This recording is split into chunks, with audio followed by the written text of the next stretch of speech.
I'm going to show you 3 bones in this video: the clavicle, the sternum, and a rib. We'll start with the clavicle here. I've got a medial sign here and a lateral sign here in case you forget what ends we're looking at. It keeps us oriented. There aren't a lot of features we want to look at the clavicle, just to show what it looks like. The medial end here, this is the sternal end. It's going to articulate with the sternum. This end here is going to articulate with the scapula. So that's the clavicle. We're not going to point out anything else on it. I'm going to put that to the side. I'm going to take away our medial and lateral and put up proximal and distal and pull out a sternum.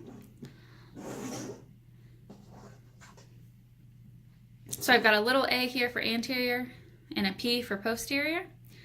This is the proximal end, this is the distal end, so this is the end towards your head, this is the end towards your feet. The sternum is made up of 3 bones that fuse together. The first bone is the manubrium. That's the largest part here. This is the manubrium. The second part is the body.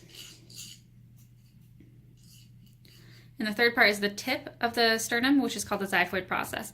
So again, we have manubrium, body, and xiphoid process. There are just 2 other features we want to point out. The first is the suprasternal notch. That's this top part here, little notch.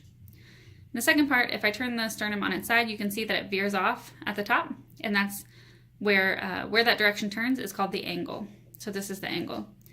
So just to refresh, manubrium, body, xiphoid process. If I flip it over to the posterior aspect, you can still see manubrium, body, xiphoid process. At the very top, the most proximal end, is the suprasternal notch. And on the side where it veers off is the angle. I'll put that to the side, and I'm going to remove all of our markers because none of them really are helpful for the rib. And I'm going to pull out a rib here.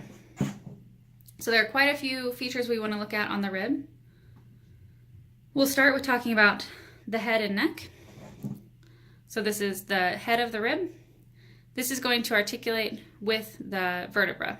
So this is, I guess I could put up the posterior sign to help keep us oriented that way.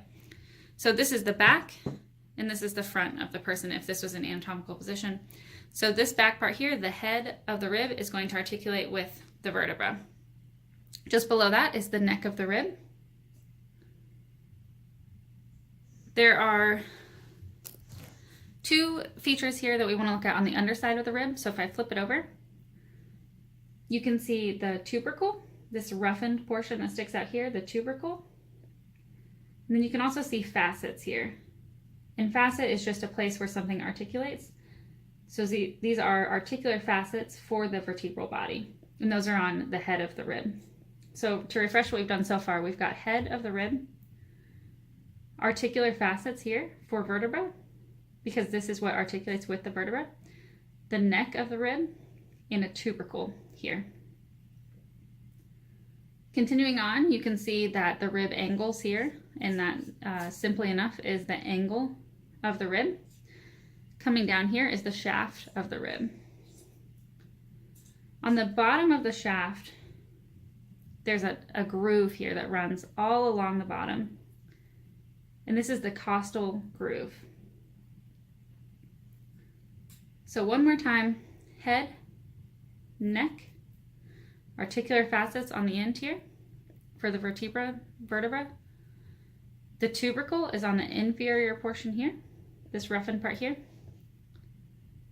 Angle of the rib, shaft of the rib, and on the inferior portion is the costal groove. So the things that I can't show on video are the number of ribs. So what you want to know is that there are typically 12 ribs in the body. The first 7 ribs are the true ribs. So ribs 1 through 7 are the true ribs. Ribs 8 through 12 are false ribs. And the last 2 ribs, which are part of that false rib group, are called floating ribs. So you have true ribs 1 through 7, false ribs, ribs 8 through 12, and the last 2 ribs are false ribs, but are also called floating ribs, and that's because they don't articulate with the sternum via costal cartilage. Which brings me to my next point. Ribs 1 through 10 articulate with the sternum via costal cartilage. So if I'm looking at this rib here, the posterior aspect articulates with the vertebra. So this is the spine. The rib comes around to the front of the person, will articulate with the sternum via costal cartilage. So it doesn't touch it directly, but in that space there is costal cartilage, and that's how it articulates with the sternum. So it joins to the sternum that way. So ribs 11 through 12 do not do that. They just kind of float along. They still articulate with the spine, but they don't attach to the sternum.